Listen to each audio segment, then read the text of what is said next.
Our presentation is about Ellis Island. We went there last week and took a tour, and we're going to describe some of the things we found out. First, Grace and I talk about the process, what it was like for immigrants to go through Ellis Island. And then Melissa is going to talk about her family experience doing research into her background.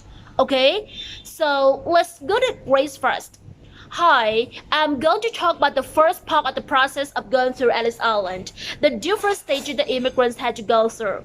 Okay, first, one important thing to remember is that Ellis Island was only used for the poorest immigrants, the third-class passengers. The first and second-class passengers were processed on the ship.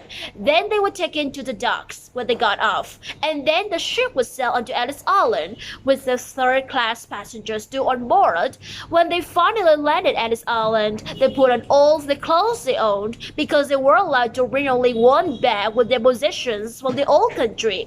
People brought in all kinds of things, like you would see musical instruments or samovars, pots for making tea. Some people brought earth from the old country too, or plants, vines for example, for growing grapes. Then, the first place they got to was a dining hall where they were given a meal that it was paid for by the steamship companies. People who came through Ellis Island always remembered the meal. The food was apparently quite good, but it was also strange for many of them. Some people had never tasted ice cream or seen an orange or a banana, for example. And then after that, the inspections began, and Ani is going to tell you about that part. Ani? Thank you. Okay. After the meal, the passenger will leave their bags and go with staircase to the rail hall. And as they walk past, inspectors will watch them carefully to see if they were weak or sick. If someone was sick, they would send them to the hospital. There was a hospital at this hour as well until they got better. They also will detain children, young women, and old people driven along. About 20% of people were held back, often for health reasons, but most were released after a day or two or when someone came to beat them up. In the Great Hall, they waited in line for hours, sometimes a long 5 hours. They were crowded together, and it was often very hot and very loud, you can imagine. As many as 2,000 people, all talking in their languages. Then, when they finally got to the top of the line, the inspectors asked them questions like, where do you come from? Where are you going? Is somebody waiting for you? That kind of thing. And there was also workers in terminal waiting with this like helping people who needed to locate ready so whatever. Once they got past that part, the questions, people didn't want to 3 lines behind the inspectors. The first line was for the detention center if you were being held back. The second line was for the railroad ticket office for the train station. And the third line was down the stairs to the area where people were waiting.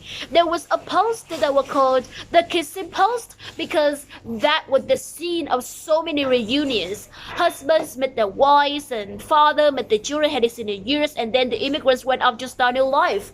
So now to let Melissa talk about her family experience tracing the ancestors.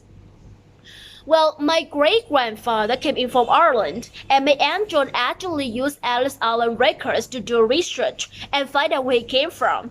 So I'm going to talk a bit about that. Basically, what they have at Ellis Island is the ship records and the immigration information of every arriving passenger with like the date that they came in, the age, and the town they came from. So if you know, for example, your ancestor's name, the year they arrived, or where he or she came from, you can look them up. So that's what we did. My aunt wanted to know more about her grandfather.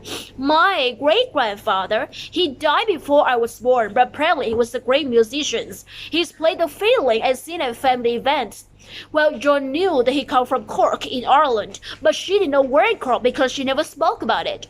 So she went to Ireland records and she found my great-grandfather's name, and it gives the name of the town he came from.